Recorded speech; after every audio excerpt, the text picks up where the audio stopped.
नमस्कार, मैं आरबी सिंह यादव और आप देख रहे हैं मेरा YouTube channel RB Singh Yadav editor. आज मैं आपको एक बार फिर कीठम झील को सरकार के हवाले से उसका जो इको जोन है उसे 0 किलोमीटर कर देने के बाद आगरा में जो पर्यावरणविद हैं, जो लोग पर्यावरण को समझते हैं और वो ये देखते हैं कि यदि ऐसा हो गया तो कीठम का जंगल और कीठम झील पूरी तरह से नष्ट हो जाएगी। इसको लेकर के यहाँ के तमाम लोगों ने कल हमने एक परसों वीडियो बनाया था, फिर समाचार पत्र में प्रमुखता से खबर बनाई थी और हमारी खबर का ये असर हुआ कि लोगों ने जो यमुना आरती स्थल है, यमुना किनारा ताजमहल से थोड़ा 4-5 किलोमीटर ऊपर, वहाँ पर विरोध प्रदर्शन किया और उसमें मैं समझता हूँ कि कई दर्जन कार्यकर्ता जो वन्य जीव जंतुओं के प्रेमी हैं और वन जो संपदा है उसको प्यार करते हैं, उन्होंने बाकायदे एक बैनर के जरिए उत्तर प्रदेश के मुख्यमंत्री को संबोधित अपना ये प्रदर्शन किया। हमने आज भी उस खबर को बड़े प्रमुखता से लिया है और छापा भी है। खैर, मैं आपको बता दूं अब कीठम झील के बारे में। कीठम झील आगरा से लगभग 22-23 किलोमीटर पश्चिम की ओर है और वो यमुना के सहारे वो जंगल है। कम से कम नहीं तो 20-1 किलोमीटर का दायरा है जहाँ पर जंगल है और आगे चलकर 23 किलोमीटर के बीच में झील है जिसे कीठम लेक के नाम से जाना जाता है। आपको मालूम है कि ये जो रामसर साइट है उसके अंतर्गत आती है और ये एक दुनिया की जो रिसर्च करने वाली झीलें होती हैं उनमें इसका भी योगदान माना जाता है और इस पर रिसर्च करने के लिए देश विदेश से भी लोग आते हैं और वो ये देखते हैं कि जंगल में कितनी वन संपदा है और कितने झील में कितने प्राणी होते हैं, कछुआ है, मछली है और दूसरे टाइप की जो चीज़ें होती हैं वो सारी चीज़ें हैं। और वो यहाँ पर मैं समझता हूँ कई दिनों तक स्टे करने के बाद पूरी झील का बाकायदे अवलोकन करते हैं और अपनी रिसर्च में इन सब चीज़ों को दर्शाते हैं। तो खैर, मैं पहले आपके सामने एक वीडियो जो यहाँ के जो वन्य जीव प्राणियों के जो प्रेमी हैं उनका एक वीडियो है छोटा सा मेरे पास, उसको मैं पहले आपको दिखा दूं, उसके बाद फिर मैं आगे इसी मुद्दे पर आपसे चर्चा करूंगा।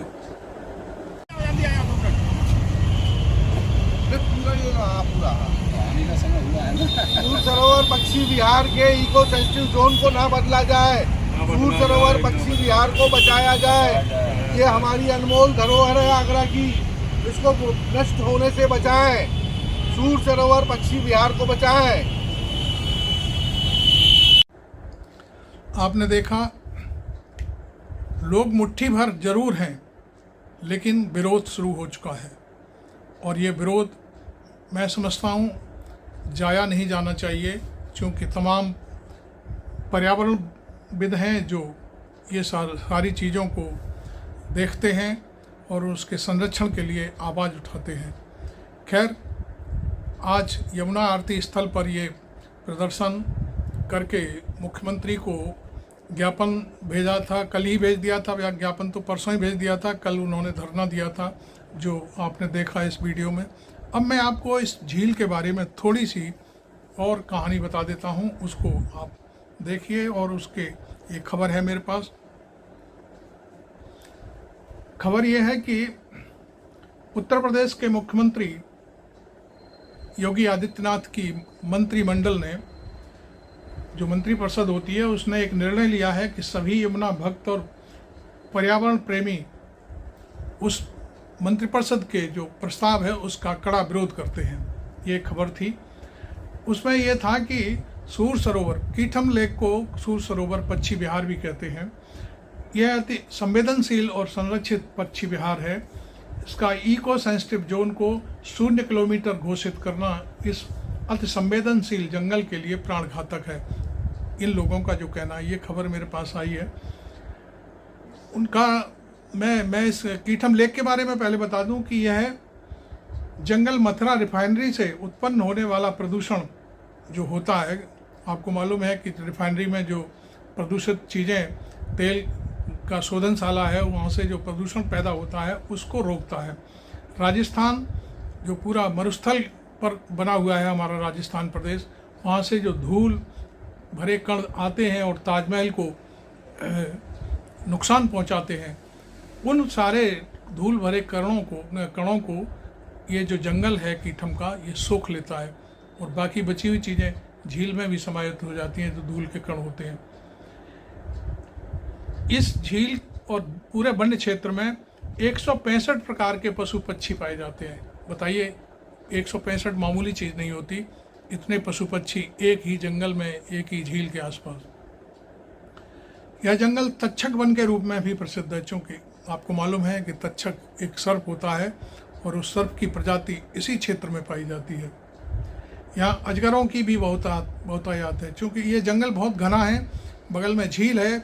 तो अजगर आप जानते हो कि शांत प्रिय चीज़ होती है और वो एक जगह पड़ा वो कहते हैं ना, अजगर करे न चाकरी, पंछी करे न काम। उसके लिए ये एक लाइन है। तो इसी वजह से वहाँ पर अजगर भी पलते हैं। ऐसे महत्वपूर्ण वन के इको सेंसिटिव जोन को 0 किलोमीटर घोषित करना पूरी तरह से गलत माना गया है। इसका मतलब यह है कि अब इसके लिए ये जो कल का जो धरना था, उनका कहना है कि हम इस मामले में अब मांग करेंगे कि इसका लगभग 3 किलोमीटर तक इसका जो सेंसिटिव जोन है वो बढ़ाया जाए। सेंसिटिव जोन का मतलब आपको मैं सीधी और सरल भाषा में ये समझा देता हूँ, क्योंकि वो साइंटिफिक वर्ड है। कीठम झील के आसपास 3 किलोमीटर तक किसी भी प्रकार की मल्टी स्टोरी, किसी भी प्रकार की बिल्डिंग नहीं बननी चाहिए, क्योंकि उसका जो मलबा होता है, जो सीवर होती है, गंदा पानी होता है, उसको कहाँ ले जाओगे? क्योंकि वो सीधा सीधा कहीं ना कहीं किसी न किसी रूप में जंगल में आएगा, झील में आएगा और झील का पानी गंदा होगा और ये सारी चीज़ें होंगी। आपको मालूम है कि मथुरा रिफाइनरी भी यहाँ से पानी लेती है। आपने कभी झील पर जाकर के देखा हो तो आपको पता होगा। मथुरा रिफाइनरी के लिए ये एक वरदान है कि इस झील के ज़रिए वह पानी लेती है और अपना जो पानी का वहाँ प्रयोग होता है उसको ठीक करके उसको प्रयोग करती है। आगरा जो मथुरा की रिफाइनरी है, मथुरा की रिफाइनरी बहुत जानी मानी रिफाइनरी है पूरे देश में। मैं समझता हूँ मथुरा रिफाइनरी नंबर 1 की तेल शोधकशाला है।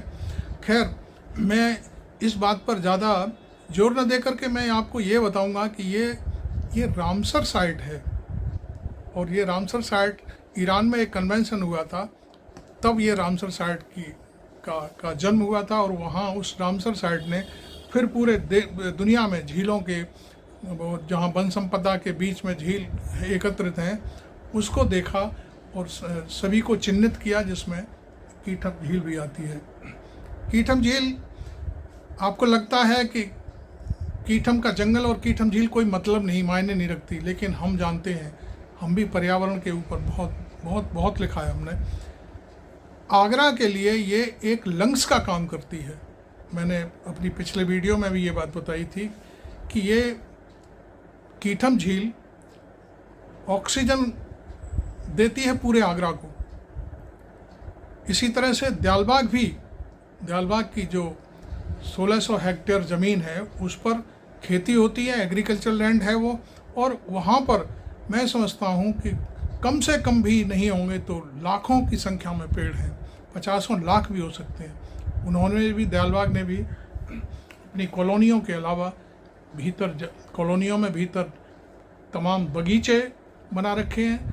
और अभी अभी आपने देखा होगा कि जो बैकुंठ धाम उन्होंने का जो निर्माण किया है या उसको ये कहीं स्थापित किया है, वो जो एक पार्क बनाया है बहुत बड़ा, वहाँ भी करीब 5000 पेड़ अभी उन्होंने पिछले साल लगाए थे, जिस पे झगड़ा शुरू हुआ था। और लेकिन उस झगड़े में प्रशासन ने मुँह की खाई। पिछला जो यहाँ का डीएम था उसने बहुत कोशिश करी कि दयालबाग को डिस्टर्ब किया जाए किसी न किसी रूप में, लेकिन वो सफल नहीं हो पाया, क्योंकि माननीय हाई कोर्ट ने उसकी सारी मंशाओं को पर पानी फेर दिया। और डीएम क्या था? डीएम तो एक कठपुतली था। यहाँ की जो बिल्डर लॉबी है उसने शासन के जरिए, उत्तर प्रदेश शासन के जरिए यहाँ ये कोशिश की थी कि दयालबाग की ज़मीनों को हड़प लिया जाए और उसके आसपास की ज़मीनों पर कॉलोनियाँ खड़ी कर दी जाएं, लेकिन वो सफल नहीं हो पाया। इसी तरह से अब यही लॉबी, अब जब दयालबाग में दाल नहीं गली तो वो ये कीठम के आसपास, कीठम बहुत बड़ा इलाका है, मैंने बताया आपको, कई तमाम किलोमीटर्स में फैला हुआ है। उसके पास की ज़मीनों को यहाँ एक पूर्व मंत्री ने, एक पूर्व सांसद ने तमाम ज़मीन ले रखी हैं। वो भी सांसद भी चाहते हैं कि यहाँ पर मल्टी स्टोरी या जिस तरह का वो कोई कारोबार करना चाहते हैं, फैक्ट्रियाँ। और मैं ख़ास तौर पर कहूँगा कि इसके लिए जूते के जो व्यापारी हैं वो सबसे अगुवाई ज़्यादा कर रहे हैं। वो चाहते हैं कि हमें आसपास जूते की फैक्ट्रियाँ बना दी जाएं और जंगल भले ही ख़राब हो जाए उनकी बला से। तो खैर, ये बात मैंने आपको इसलिए बताई है कि जो हालात इस समय चल रहे हैं, तमाम पर्यावरण प्रेमी हैं जो इस मामले में पूरी ताकत के साथ काम कर रहे हैं। यहाँ पर मैं प्रमुख रूप से जो मैं बात करूँगा वो ब्रज खंडेलवाल हैं, जो हमारे आगरा के जाने माने पत्रकार हैं और पर्यावरण के प्रेमी हैं। वो बहुत ज़्यादा वो दलगत राजनीति और दलगत सोच से ऊपर उठ कर के इस मामले में पूरी तरह से काम कर रहे हैं। और उनका ये प्रयोग, जो विरोध का प्रयोग है, वो मैं समझता हूँ पूरी तरह से सफल होगा और सफलता की तरफ चल भी रहा है। उनके साथ यहाँ डॉक्टर मुनीश्वर गुप्ता भी हैं। मुनीश्वर के बारे में मैं आपको बता दूँ कि मुनीश्वर गुप्ता ने जो अपनी पीएचडी, डॉक्टरी की पीएचडी की थी, वो हिंदी में लिखी थी।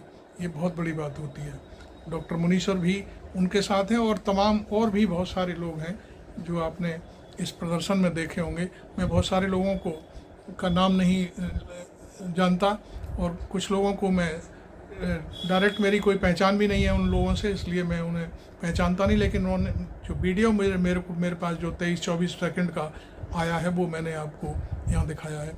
खैर, मेरा भी प्रयास है कि जो इसका जीरो इको जोन सिस्टम ख़त्म किया जा रहा है, क्षेत्र ख़त्म किया जा रहा है, वो कम से कम 2 या 3 किलोमीटर का दायरे में होना चाहिए। भले ही किसी की बिल्डिंग ख़राब हो, किसी की कॉलेज ख़राब हो। इसमें शिक्षा माफिया भी हैं बहुत सारे जिन्होंने कॉलेजें खोल रखी हैं और बहुत सारे और लोग हैं तमाम।